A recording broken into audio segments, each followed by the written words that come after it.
and welcome to Open, the show opening the Bronx and the rest of the world to you. I'm Brittany Skyler Aubain, covering for Darren Jaime, and today we'll update you on what's happening in and around our borough and New York City. Coming up, we'll explore a program offering young individuals the chance to play a role in reforming the criminal justice system. Following that, we'll explore the stigma associated with seborrheic dermatitis and the challenges that come with treating this condition. Later in the show, we'll have a conversation with a guest who has experienced near-death health scenarios, making him an advocate for people's rights to access their heart data. Then we'll sit with an organization providing meaningful assistance for vulnerable population of people with animals.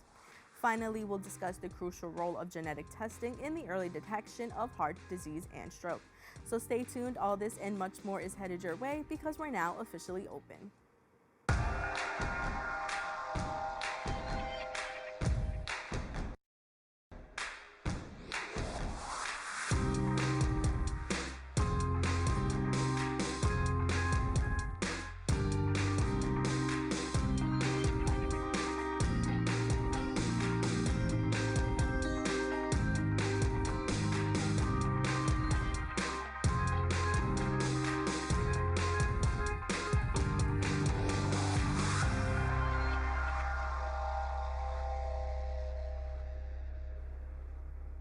Hey everyone, I'm Brittany Skyler Aubain, and you are now watching Open, a live program bringing the Bronx and New York City straight to you. Don't forget to stay connected with us via social media at BronxNet TV. Some things have been going on throughout this past week. Let's take you through it with some Bronx updates.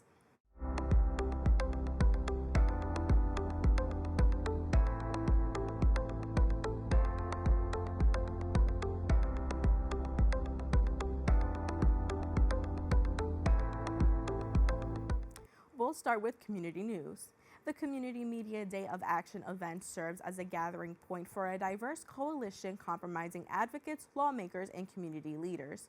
Their shared mission to ensure the continued vitality of public educational and governmental media access centers across New York State. Our BronxNet reporter Chris Camella has more details.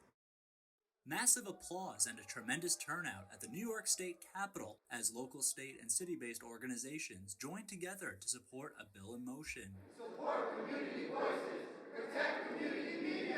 New York State Senate Bill 2581 and New York State Assembly Bill A5900 are proposing a levied tax on big streaming and satellite cable corporations. In a move set to revolutionize community development, this initiative will provide New York with a comprehensive boost, delivering local information, workforce training, cutting-edge studios, and diverse multimedia channels to areas previously underserved. Our audience should know that reinvestment in our community media platform is the way to go. The Community Media Reinvestment Act is making its way through the state legislature. If passed, the bill would provide a vital lifeline to public, educational, and governmental centers, ensuring their continued ability to provide essential local programming and services to communities across New York. The bill tackles the pressing issue of broadband inequality, paving the way for inclusive access to vital digital resources, changing the lives of countless individuals and communities across the state.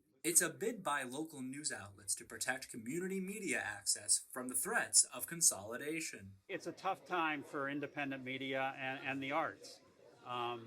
Money is hard to raise, and there's a lot of competition for it. And the public's help is still crucial. Every individual needs only 5 minutes to make a difference by submitting letters through the online advocacy letter portal to New York State elected leaders, voicing support for the Community Media Reinvestment Act. Every letter and every voice counts. Reporting from BronxNet, I'm Chris Camella. Thanks, Chris. In other news, the NYPD has issued safety guidelines for New Yorkers to help them stay vigilant against scooter riding thieves who have been targeting pedestrians on the streets. According to police reports, these criminals often operate in pairs, with one driving a scooter while the other snatches cell phones and personal belongings from unsuspecting victims. Statistics reveal a concerning trend, with 46 reported incidents of electronic device theft citywide from March 11th to March 17th, with 23 of these incidents occurring in the Bronx. While it's unclear how many of these thefts were perpetrated by scooter riding thieves, the numbers underscore the importance of remaining vigilant. To enhance personal safety, the NYPD advises New Yorkers to lower their headphone volume, walk with a companion whenever possible, and ensure that their cell phones and other devices are securely stored. That's all for the Bronx updates. We have to take a quick break, but we'll have more open when we return. The ability to have my show during this time is helpful because I can stay connected with my friends, still interview people, and share my content.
Welcome back.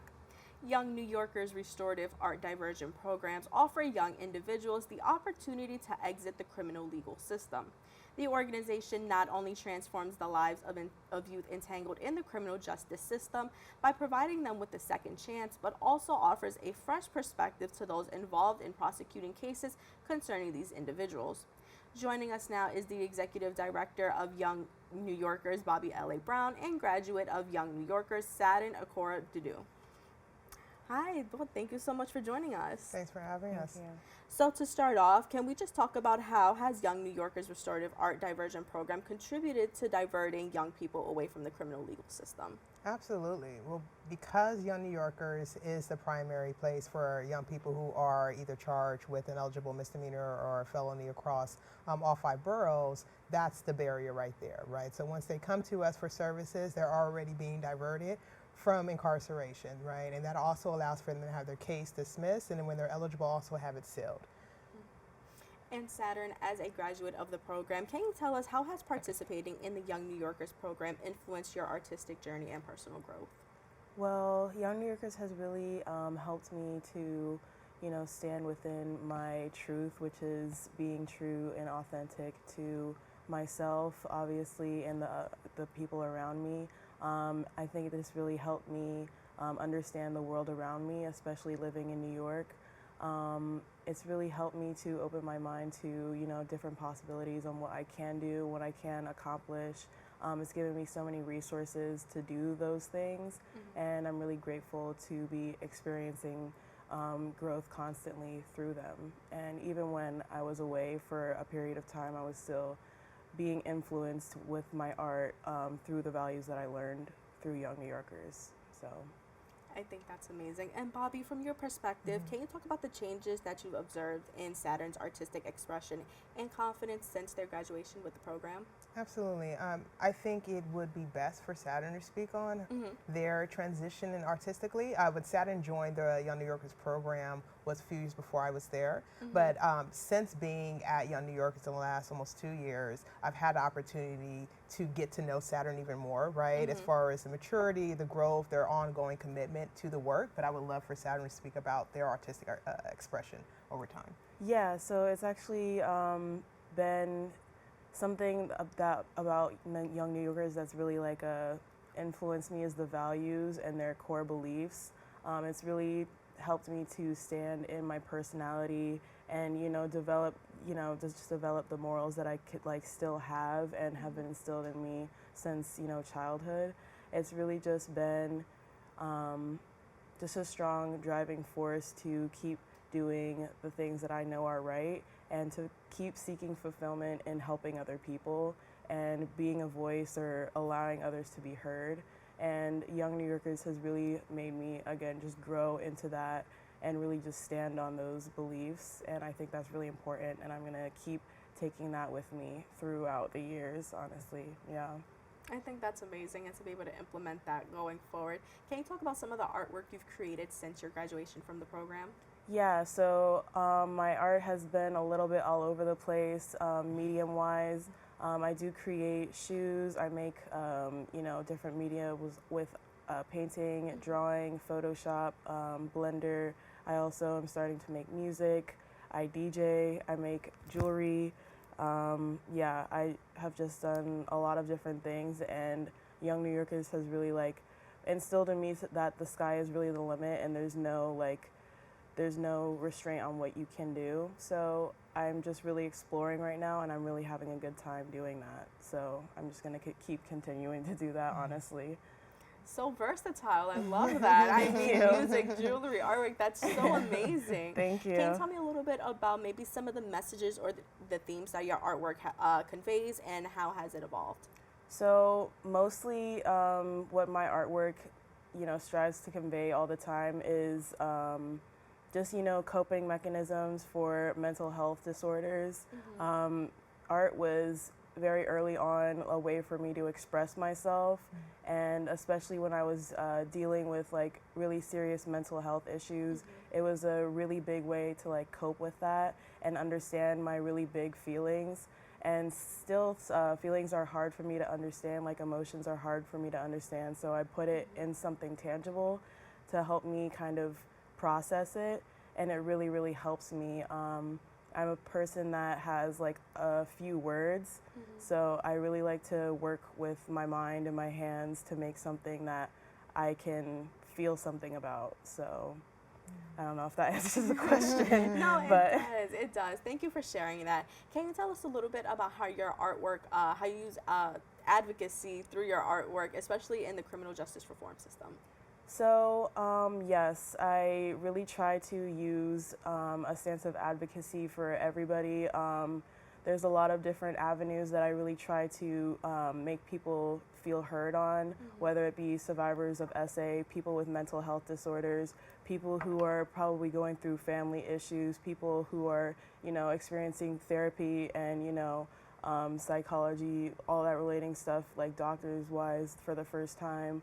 I'm really trying to make people feel understood and make people feel the problems that they may be facing in their everyday lives, other people that experience that too, and it's something that you can work through and understand for yourself and really build your character off of it. Yeah. So I think I really try to make my work about something that people with struggling with those kind of things can really relate to and understand, and maybe that'll help them, with their own issues and struggling with their own problems. But I really am trying to make a relatable thing for people to understand and gravitate towards, so people can have conversations and open the floor to other people who might have something to say, because the fact of the matter is people are not really being listened to enough, and we don't have enough spaces to speak, especially people who have been hurt. So I really want to try and focus on that moving forward. Absolutely. And Bobbie, we have about a minute left, but can you tell me, how do Young New Yorkers facilitate opportunities for participants to engage with the community through art exhibitions and events? Oh yeah, we constantly have art exhibitions and events connected to our programming, right? But I think what Saturn has embraced is so important, right? The idea to express, right? And so creating these open studios, creating programs that are not connected necessarily to the criminal justice system, but more community facing. So regardless of where you are in your life, art is a therapeutic aspect of it, and Young New Yorkers really does strive to help provide that for everybody. Absolutely. I think this is an amazing program, and we're seeing the proof and the evidence right here. Absolutely. So I want to thank you both for joining us today. Thank you for having us. Of course. For more information, you can visit their website at youngnewyorkers.org and follow them on social media at Young New Yorkers. Don't go anywhere. We'll be back with more Open right after this. We can't get anything done in this world that's so interdependent without communication. And certainly community-based media is really the core of that. You guys do a great service to the city of New York, to the communities within that city, and really for the entire state of New York, telling the residents firsthand what's happening out there. It's very important that we keep your facility going for as long as possible. We talk about the Bronx. We talk about it being a borough of opportunities, a global destination. We want to make sure that we create access and opportunity for future generations, creating local jobs, stimulating our economy, giving young people opportunities like internships that will not lead to jobs, but will lead to careers. Great day, New Yorkers, and communities across this great state. Today, let's talk about something incredibly important for all of us, the Community Media Reinvestment Act. This bill, currently under consideration in the New York State Senate and the New York State Assembly, is vital for the future of community media access centers like BronxNet. But why is it so important? Let me break it down for you. The Community Media Reinvestment Act will secure the future of public educational and governmental community media public services across New York State.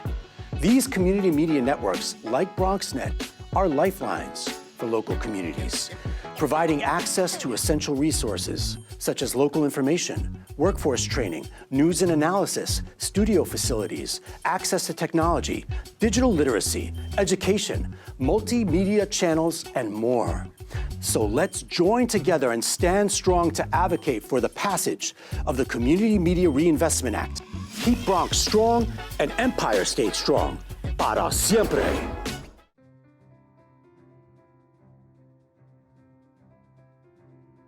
I remember when the Bronx did not really have a media outlet properly representing the people of the Bronx. BronxNet provides for the community by being a community where people can be empowered to share their voices. We are in a really great place technologically. We've got all the resources that we need to be effective. Whether it's through cameras, storytelling, editing, we have provided those services for 30 years.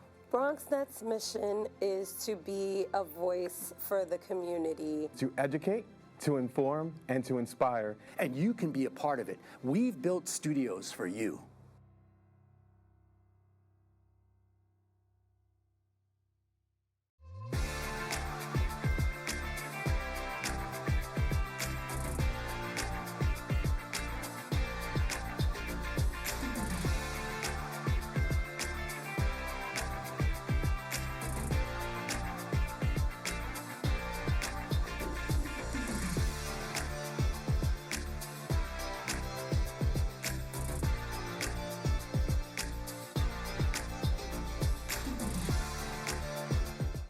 Welcome back.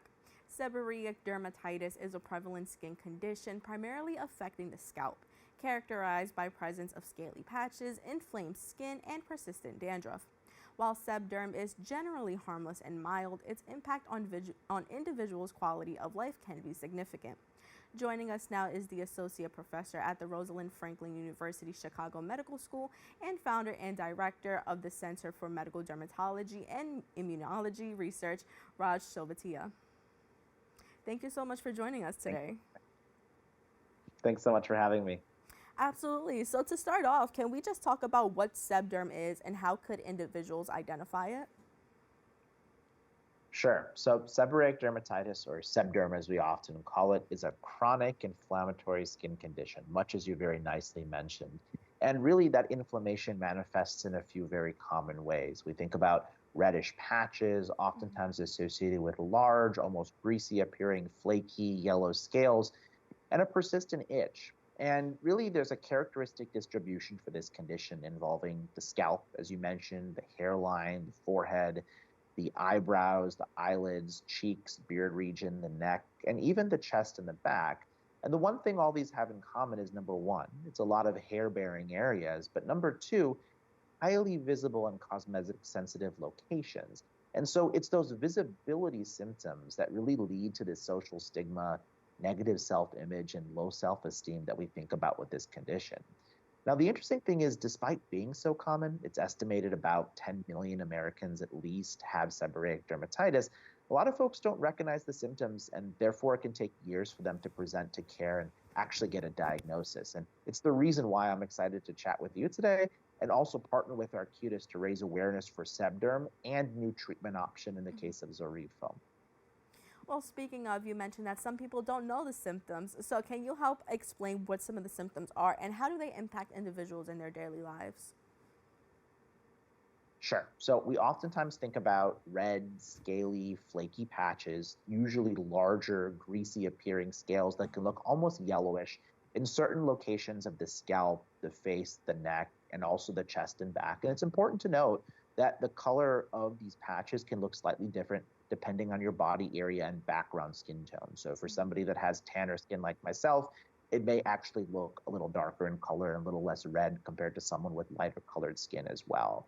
And I think that part of that stigma just comes from this idea that folks end up living with it, figuring out ways to cope, even though it's affecting very, very visible areas. And some common misconceptions about the disease include that it's contagious, but it's really not true at all. And so the one advice I give all folks is with these types of signs and symptoms, really doing a good job to reach out to your healthcare provider just to talk to make sure that you're actually getting timely care.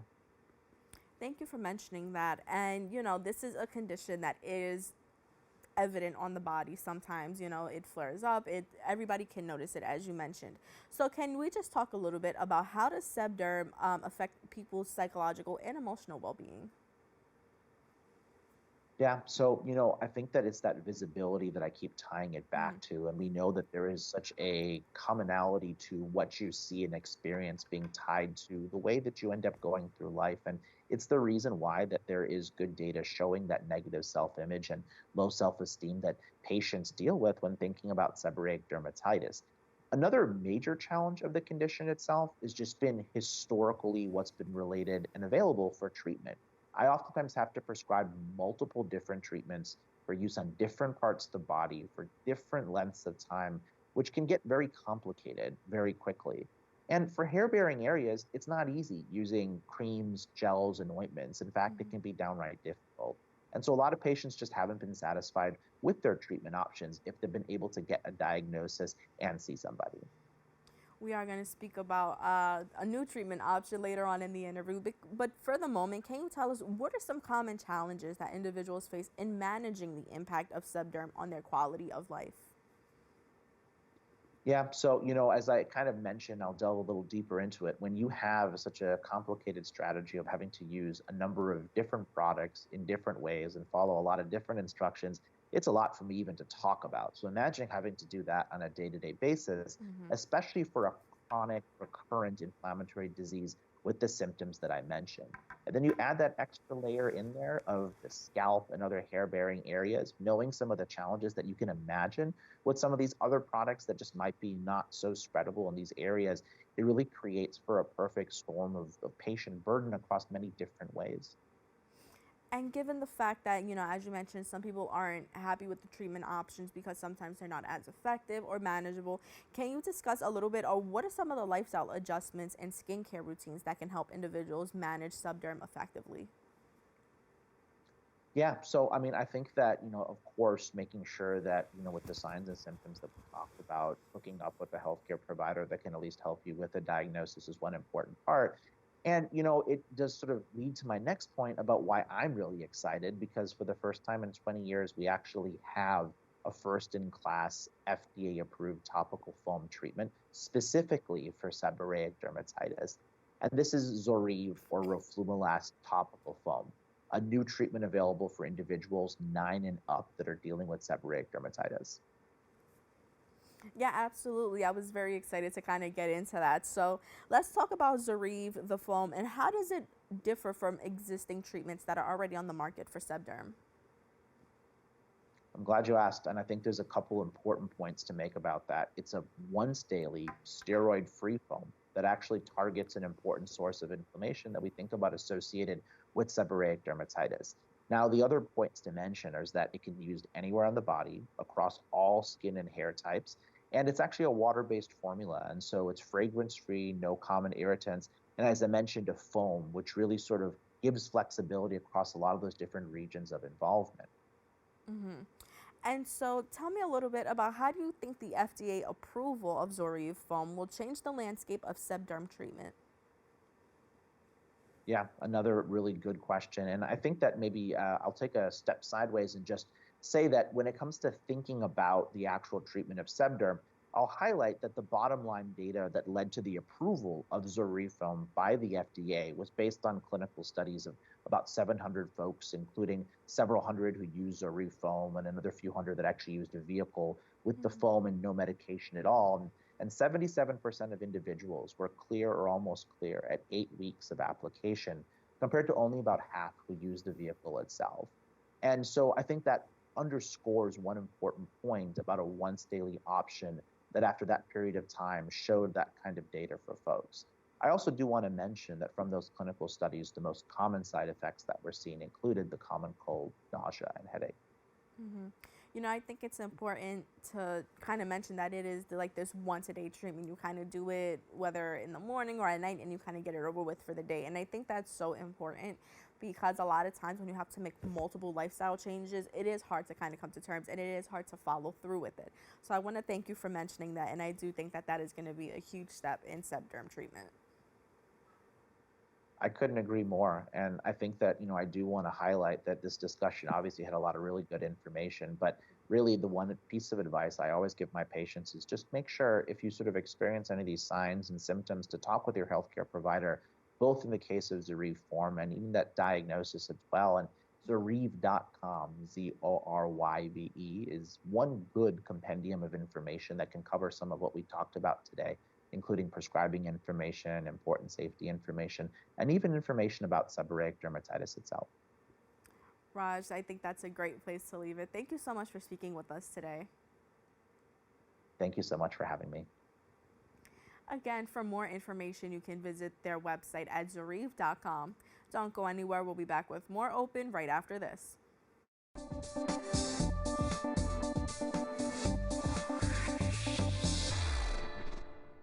Hello everyone! Today I'm here to walk you through a simple yet impactful way to support the Community Media Reinvestment Act. Signing the petition. It's as easy as 1, 2, 3 and takes as little as 1 minute and 30 seconds to complete. To start, first head over to our website, BronxNet.org/community action, and fill out your address and zip code. That will bring you to the next page where you'll be asked to fill out your information such as first name, last name, email, and phone number. Once you do that, you can write a short message telling your elected officials why community media is so important to you. Last, you hit submit, and you're done. By adding your name to the petition, you're joining thousands of others in advocating for the future of community media access networks across New York State. Every signature counts, so let's make our voices heard together. Thank you so much for supporting us in our mission.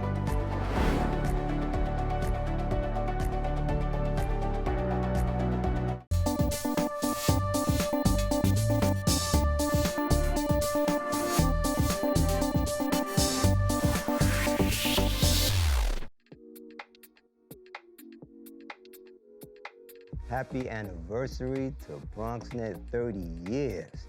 Wow, brings back so many memories. This exact studio that I'm in right now, I broadcast out of here. This must have been around 2003. I mean, time flies by so quickly. I started out here, it was either Mr. Gary Axelbank and Mr. Batch with Lady Morsar. We used to do a show here called In the Neighborhood. And I brought so many different guests on this show. To be able to bring your voice to the community is very powerful. To bring hip hop and spirituality, I brought my pastor in this same studio, Pastor Gino Jennings, and I'm sure you guys know who Pastor Gino Jennings is. That's rough. And some disciplined teaching. BronxNet is something that we need to uplift our communities, because this is a platform that we can come, and if you have a vision that's in your mind going into your heart, you can use it to do uplifting things for your community. Welcome back. 5 years ago, our next guest almost lost his life due to a severe health crisis, which is an experience catalyzing his mission to empower individuals with access to their heart data. Through Sparrow Bioacoustics, his team is on the brink of launching version 2 of the FDA-approved Stetophone, which is a revolutionary software transforming smartphones into advanced stethoscopes. Joining us now is the CEO of Sparrow Bioacoustics, Mark Opauszky. Mark, thank you so much for joining us. Hi, Brittany. Thanks. It's great to be here. So to start off, can you just share with us what initially sparked your interest in cardiac diseases and led you to become so deeply involved in this field? Well, I mean, almost all of us at the company have been touched by serious disease in some way or another. Cardiovascular disease is the world's #1 killer. Some suggest that up to 100 million people in the U.S. may have some form of heart disease. And so it's really not getting any better. These diseases progress slowly and quietly, and so early detection and faster treatment is critical. We want to give people a way to participate more proactively in their own health care, and we want to be able to do it at scale. Absolutely. And I know you have a personal journey with health challenges, including a near-death experience, which has kind of led to this entire creation of this product. So can you tell us a little bit about that? Well, you know, a few of us at the company have had a few life-altering diseases, and that sort of brought us to the mission. My story was almost exactly 5 years ago. I became suddenly ill with a very rare disease that put me on life support at Mount Sinai West Hospital in Manhattan, and gave me cascading organ failure. I was in a coma for several weeks. And when I awoke, my body was quite severely damaged. I had to learn how to do everything again, from sit up to walk to swallow. And it changed my life. And so one of the things during recovery that I learned was, you know, the more you involve yourself in your own recovery, the more you become part of your own recovery team, the more that you pay attention, you self-advocate, you have agency, the better outcomes you have. And I'm very grateful that, you know, I recovered about as well as somebody can, and that I get to continue to work and I get to continue to do something important. Thank you for sharing that. I think it's important to kind of note what you went through. You're now here kind of paying it forward and going full circle with the process. So with that, I do want to congratulate you on the recent launch of the Stetophone Volume 2. So can you provide our viewers with an overview of what the Stetophone is and how it works? Sure. As you mentioned earlier, it's an FDA-cleared application. It is the first application of its kind to be cleared by the FDA. The stethoscopes and the act of listening to your heart are synonymous with, you know, good proactive care, and we want to make that available everywhere, at home, at work, when you're on vacation, because symptoms and concerns don't always present when you happen to be in front of the doctor. So our main goal was to make it as convenient as possible. So there's nothing new to attach or connect or charge. It's just software. You literally take your phone, hold it to your chest, and the software listens to your heart and makes medical quality recordings, and then creates visualizations and outputs to help your doctor assess if there's anything abnormal in those chest sounds. I think that is just such a telling sign of how far we've traveled with technology, that now we're able to do these things and we don't have to wait. And I like that you mentioned that, you know, sometimes you could be feeling symptoms at home, then when you actually show up to the doctor and it's like, it's not there all of a sudden. Then you leave and it comes back and it's like, but wait, it wasn't there when I needed it to be there. So I think this is a great idea. And so tell me a little bit about how the Stetophone differs from traditional stethoscopes, and what advantages does it offer in terms of monitoring heart health? Well, I mean, the most important thing I think is that it's a device that is always with you, and it's focused on a very important disease, a disease that affects, you know, almost a third of the world at one point or another in their lives. The main issue is that it's just software. You already have a relationship with your phone. It's already with you most of the time. We'd use it for all kinds of things, from banking to shopping. And now we wanted to make it so that you could do something to really help yourself with your phone. The device has special audio filters.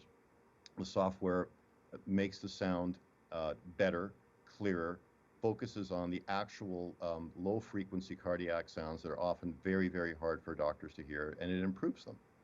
It also digitizes all of the information and makes it machine readable. We then create outputs that allow for doctors to visualize the sound rather than just hear it. Importantly, you can make your own recordings, and you can assign them to certain symptoms you might be feeling that day, and you can create a profile of yourself over time. So that if you are concerned, or if you're on certain medications, or if you have a family history, you can build your own profile of very deep, rich cardiac data and use that to get better, faster care. I think it's amazing to kind of have all this information right here at your fingertips. And with that, I want to ask you, from your perspective, why is it so crucial for individuals to have easy access to their heart data? And how can tools like the Stethafone empower patients to take control of their own health? I think one of the most critical things is to realize that a lot of these diseases, particularly cardiac disease, progress slowly and often go undetected. The numbers are staggering. There are groups of people that often are considered in a low-risk area. For instance, one of the greatest areas of underdiagnosis and undertreatment is for women. In many cases, women's heart disease presents a little bit differently than men's. It can be fatigue, it can be swelling, it can be shoulder pain, it can be a number of other things. We suggest that people go check this stuff out for themselves. But we wanted to give people a way to sort of say, look, I'm worried. I want to be able to bring real medical data. You know, when I go and I seek some assistance or I seek some consultation, I want there to be some reason why people are going to look at my information a little bit differently and in a way that I can participate in my own healthcare. So that kind of agency, when you bring real medical information with you, when you can enhance the dialogue with your doctors or with your care team, does lead to better outcomes. I'm quite sure of this. I think that's so important, especially when we're coming out of COVID, or not coming out of, because people are still getting COVID every day. But I think it's important to kind of have that there when people are developing long COVID and they're developing all these symptoms, that they don't always have the time to kind of run to the doctor and check it out themselves, that they kind of have these tools now at their fingertips to be able to take matters into their own hands when they're not, you know, able to go. So with that, Mark, I think this is an amazing invention, and I want to thank you for speaking with us today. Thank you so much for having me. For more information, you can visit the website at stethafone.com. Don't go anywhere. We'll be back with more Open right after this.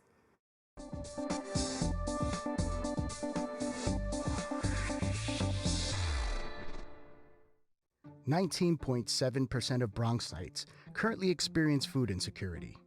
Meanwhile, instead of these nice, colorful foods, this is the best food that they have access to. If this sounds like you, there are a bunch of resources to get healthy food for free or cheap.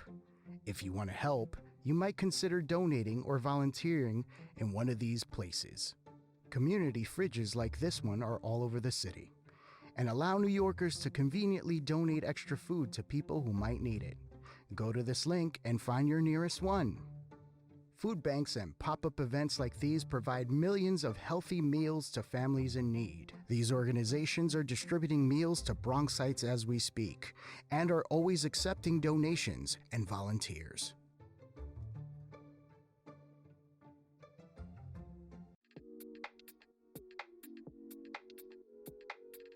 Without BronxNet, I don't know how we'd be able to showcase the important and amazing talents that we have here at the Bronx. We've been able to feature lots of great artists, performers, people who deal with coffee and small entrepreneurship businesses, discuss controversial topics, and also be able to share the voice of residents that might not normally have access without a place like BronxNet.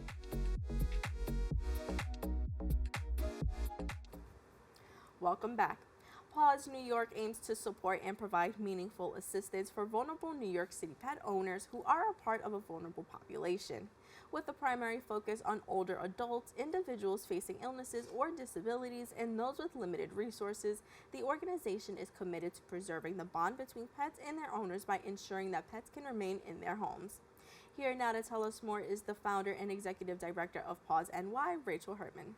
Rachel, thank you so much for joining us today. Thanks for having me. Of course. So let's talk about it. Can you tell us just a little bit about PAWS and why? Yeah, absolutely. So we are a nonprofit organization. PAWS stands for Pets Are Wonderful Support. And everything we do is done with the goal of keeping people and pets together and really trying to preserve that bond that's shared between pet guardians and their pets, which can in many cases be life-enhancing and even life-saving. Absolutely. And can you tell us what motivated you to start this organization and what are some of the primary goals? Yeah, so I'm a pet lover, animal lover, obviously, and I was in grad school and would walk to class every day, and there was a young unhoused couple that I would often see sitting outside of a local grocery store with their pet. And as an animal lover, I started to think about the fact that this couple might be giving up a warm bed at night. Homeless shelters at the time wouldn't allow pets, and the sacrifices we make for that bond that is so wonderful. And it really got me to start thinking about that love we have for our pets, the benefits we receive from them, but how in life sometimes we're facing struggles that might get in the way of us being able to provide day-to-day care. And I immediately thought about older adults and how as people age, the day-to-day care for their pets can often become a challenge, but that in no way is indicative of the love you have for your animal. And so I did some research, couldn't identify other organizations in the New York City area that really were providing the kind of assistance that I had in mind, which was ongoing physical assistance to help ensure that pets could stay at home with the people who love them. Absolutely. And let's talk about the house call program. It's a cornerstone service of PAWS NY. Can you describe what a typical visit looks like and how it benefits both the pet and the owner? Absolutely. So our house call program is where our incredible network of volunteers, amazing New Yorkers, go into the homes of our clients and provide ongoing physical day-to-day care for pets. It is most often dog walking because dogs need to go out multiple times a day and on a schedule. It could also be, help with the litter box. Even something as simple as putting out food and water can be a challenge for the clients that we're helping. And the goal, as I said, really is to ensure that these pets can stay at home, because if you have a pet, your pet is your family, right? And if you're facing struggles, you might think, I can't walk my dog anymore. Right. Do I have to give my animal up? And that's just a heartbreaking idea to even think about for anybody who has a pet and has loved an animal. That's just terrible, right? And so we have this incredible network of volunteers who go in for individuals who have dogs. It's a schedule. We fill up the schedule as best we can, and we really make sure that ongoing physical care is taken care of. And it's amazing for our clients because they get to keep their pets, and now they have the peace of mind. And in addition, they're now welcoming in volunteers to their homes, and the relationships that form between volunteers and clients is just the most beautiful thing. And for me as the founder, it was somewhat unexpected. I didn't think about it at the beginning, but our clients are often isolated, don't have support from family, friends, neighbors. And so now their volunteers, in many cases, become like family. We hear stories of celebrating holidays, birthdays together. So it's really beautiful, these relationships that form, this sort of added companionship piece with the volunteer and the human. And for the volunteers, it's, you're helping your neighbors.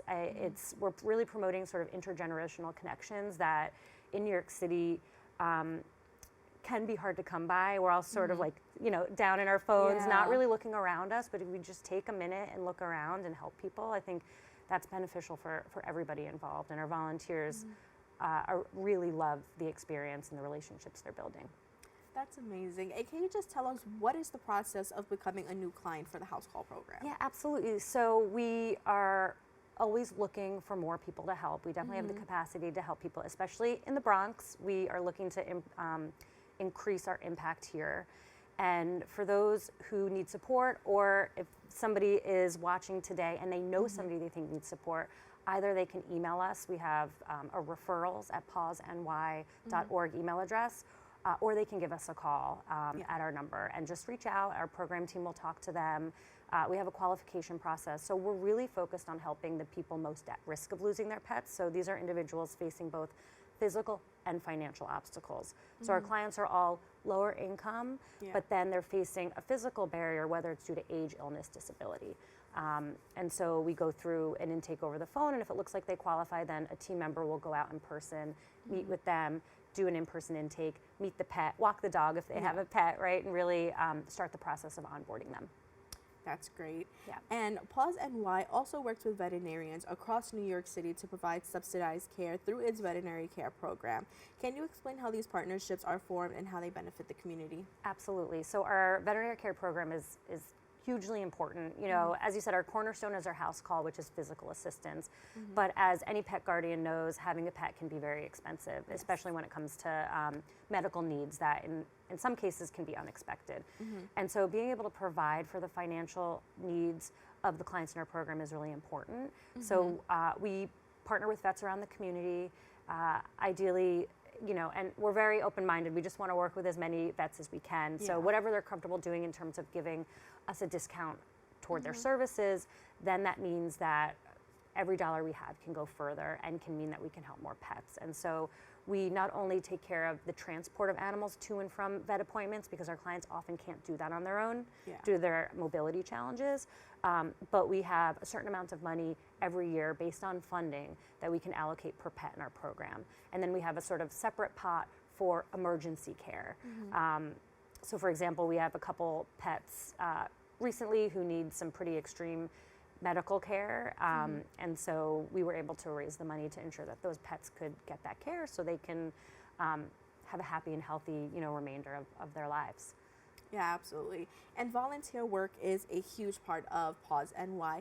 Can you tell us the different ways that individuals can get involved in this mission? Absolutely. There are a lot of ways. So becoming a volunteer, whether it's in a house call program, we're also always looking for foster volunteers. So one program I didn't speak about but is really important is our foster and emergency care program. We provide foster care for pets when their guardians are facing medical crises, whether that's a hospitalization or something else. A lot of people won't go to the hospital. And so that program is growing, and we need individuals to open up their homes and take care of animals, and then ideally we reunite them with their guardians. And then we're a small organization. We can't do any of our work without funding. So vet care, as I said, is very expensive, pet food, ensuring that our programs can operate. So we're always looking for support. We have an upcoming benefit in May for people who are interested in getting involved in attending, but really just funding, volunteering their time to help further our mission, and also raising awareness, like finding us on social media, you know, sharing our stories, that kind of thing is hugely important for us. Absolutely, Rachel. This is such a great organization, and Thank you. I mean, we got to so much in a short amount of time, but even then, there's still so much to cover. So with that, I want to thank you so much for joining us today. Thank you so much for having me. This is wonderful. Of course. Now, for more information, you can visit their websites at pawsny.org and follow them on Facebook and Instagram at pawsny. Don't go anywhere. We'll be back with more Open right after this.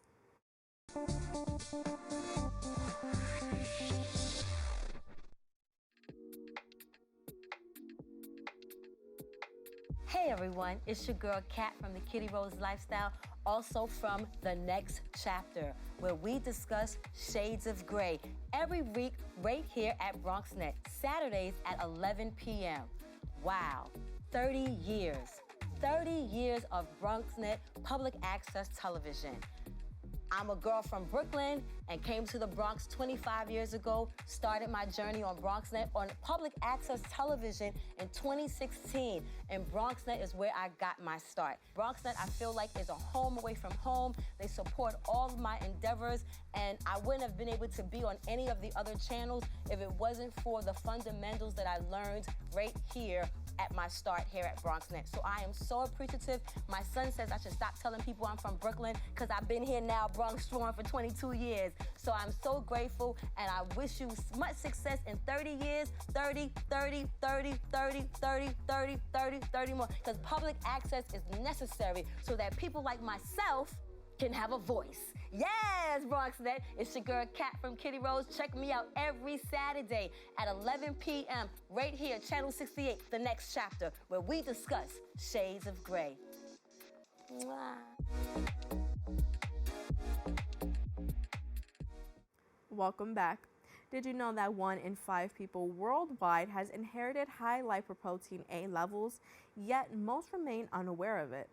Unfortunately, high lipoprotein A, often abbreviated as LPA, is not routinely screened for. Consequently, the initial indication of this condition may manifest as a heart attack or stroke. Joining us now to raise awareness of this important topic are Dr. Amit, Professor and Director of Preventive Cardiology, UT Southwestern Medical Center, and Misty, Votaw. Thank you both so much for joining us today. Thank you. So to start off, Dr. Khera, can you explain how genetics contribute to the risk of heart diseases and stroke? Well, thanks for the question. You know, it turns out heart disease remains the #1 cause of death in the United States, and we don't appreciate how much genetics plays a role. So maybe more than half of that risk you're inheriting from your parents. Today we're talking about a particular type of genetic issue, elevated lipoprotein A. It's a funny type of cholesterol, again, that is inherited, not really related to your diet or exercise. About 1 in 5 people, or 60 million Americans, have an elevated lipoprotein A, and less than 5% of the people are tested for it, this important risk factor for heart disease. Absolutely. And heart disease remains to be a significant health threat in the United States. So can you tell us, why do you believe it continues to be the single biggest threat in America today? Yeah, a great question. You know, one is there's many reasons people develop heart disease. The good news is the death rates have come down since the 50s and 60s, but it's still the #1 cause of death. And I think, you know, part of it is our lifestyle factors, our diet, our exercise, but we also are learning more about other causes, like we're talking about today, genetic causes like lipoprotein A. You know, science is developing, and although we've known about this for 50, 60 years, it's just coming to the forefront about the importance of it and how we can do something about it. Yeah, absolutely. And Dr. Khera, for those who may not be familiar, what exactly does it mean to have elevated LPA levels, and who should consider getting screened? A good question. And you know, when you say levels, it's just a blood test, pretty simple test to do. If you have an elevated lipoprotein A, this type of cholesterol increases heart disease risk significantly by promoting clotting of the blood, inflammation, developing plaques and atherosclerosis in your arteries. Many people with lipoprotein A develop heart disease at an earlier age, and so really important to screen for it.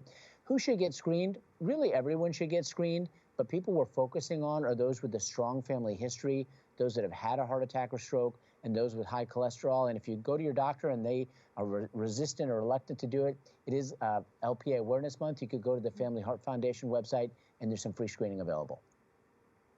That's amazing. And Misty, could you now share your personal story and how the Family Heart Foundation provided resources or support to you and your family? Absolutely. So thank you for having me. So my story, like Dr. Khera said, was really one of a strong family history. My dad had a heart attack when he was 40. Later, my sister died at 36 with heart disease. And even after that happened, we still weren't really knowing, you know, what was happening. And then my 48-year-old sister also died of a heart attack. And that's when I decided, you know, I've got to figure out what's going on in our family and try to advocate for us. And I found out that I had elevated Lp(a). And that's when I found the Family Heart Foundation. And really, they just helped connect me to care providers and a whole network of people who are also going through the same type of thing, and really advocate for early screening, which I ended up doing with my family members and finding out that both of my daughters also have elevated Lp(a). Thank you for sharing that. So Dr. Khera, can you tell us, if someone discovers they have elevated LPA, what proactive steps can they take to reduce their risk of heart disease and stroke? Yeah, first and foremost, as you heard, it's about screening. So if you have a high LPA, your siblings, parents, children have a 50-50 chance, so they should get screened. And if they do have an elevated level, there's no direct treatments today. Those are coming, hopefully, in the next couple of years. But one can definitely treat their cholesterol, their blood pressure, exercise better, diet. There's so much we can do, but we really need to be pretty aggressive about our risk factors if we have a elevated lipoprotein A. Absolutely, and thank you for mentioning that at the moment there isn't a direct treatment, but there are certain lifestyle adjustments that you can make to kind of help balance that out. So with that, Misty, what initiatives has the Family Heart Foundation undertaken to address the gaps in care related to elevated LPA awareness and screening? Yes, I think I'm going to leave that question to Dr. Khera. Well, I appreciate the handoff, but as she told you, you know, first they're raising awareness and help provide. So first is it's the premier patient advocacy organization. As Misty told you, you can go there and get information to get connected to providers, promoting research, and then really pushing for the screening that we mentioned so that less than 5% of the people that are currently getting tested, that many, many more people get tested. Yeah, absolutely. And the Family Heart Foundation established Lipoprotein A Awareness Day. Could you tell us more about this initiative and its goals in raising awareness about elevated LPA?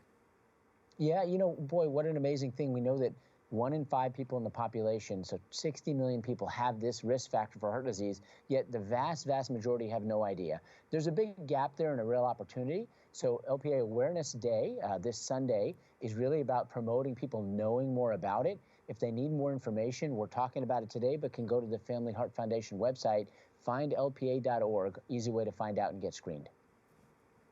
Absolutely. And Misty, you shared earlier in the interview about your personal story, and either of you can answer this. But can we hear some maybe examples or stories of individuals who appeared healthy but were impacted by early heart disease due to elevated LPA?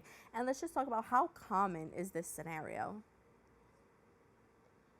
Well, you know, I just want to hearken to her story was that story, right? Where really, you know, you had a family of very young people. You're hearing women in their 30s and 40s. That's profound.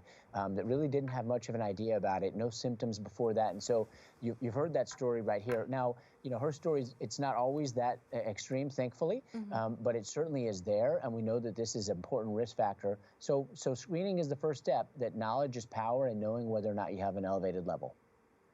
Of course. And research indicates that only a small percentage of Americans have had their LPA levels measured. What do you believe are the main barriers to widespread screening for this condition, and how do we overcome them? Yeah, you know, we've been thinking about this a lot and have had a lot of discussions. I think one is people are just unaware. That's not only patients, but providers. A lot of physicians aren't familiar with lipoprotein A. And secondly, because we don't have direct treatments today, that raises some barriers. But I think people misunderstand there's a lot we can do, even if we don't have direct treatments. Those are some of the barriers, but I think they're going to change. Absolutely. And Dr. Khera, in your opinion, why is it crucial for healthcare providers to include LPA screening as a part of routine health assessments? I know you mentioned earlier that some doctors may hold off from doing that. So can you explain the significance in that? Well, first is it's such an easy test. I mean, it's a blood test. People get annual physicals. Just throw it onto that panel. Really easy to do. Nothing fancy there. I think the barrier, again, is just knowledge and understanding of it. I think as people get more comfort, like many things that we've had over the decades in medicine, as people understand it more and have more comfort, I think those barriers will come down. But patients need to advocate for themselves, and that's what we're here about today, is helping people understand about lipoprotein A. Absolutely. And as we wrap up today, can you tell us, for those who are watching who want to take proactive steps to safeguard their heart health, what actionable advice or resources would you recommend they seek out? Great question. So first, obviously, all risk factors are important. Know your numbers, your blood pressure, your cholesterol. Lead a heart-healthy lifestyle. There's plenty of websites. As it relates to lipoprotein A, we encourage people to get information. Again, findlpa.org, the Family Heart Foundation website, can give you a lot of information about lipoprotein A. I want to thank you both so much today for sitting with us and talking about this pressing issue. It really is an important topic, so thank you for sharing more. Thank you for having us. Yeah. For more information, you can visit their website at familyheart.org and findlpa.org. We've come to the end of our show today. I'd like to thank all of our guests for joining and you, the viewers, for tuning in. If you missed any part of today's show, you can catch the Recablecast on Optimum Channel 67, Verizon Fios 2133, or anytime on the web at BronxNet.org. This wraps up this episode for us. I'm Brittany Skyler Aubain. Make sure to keep this channel wide open. Take care.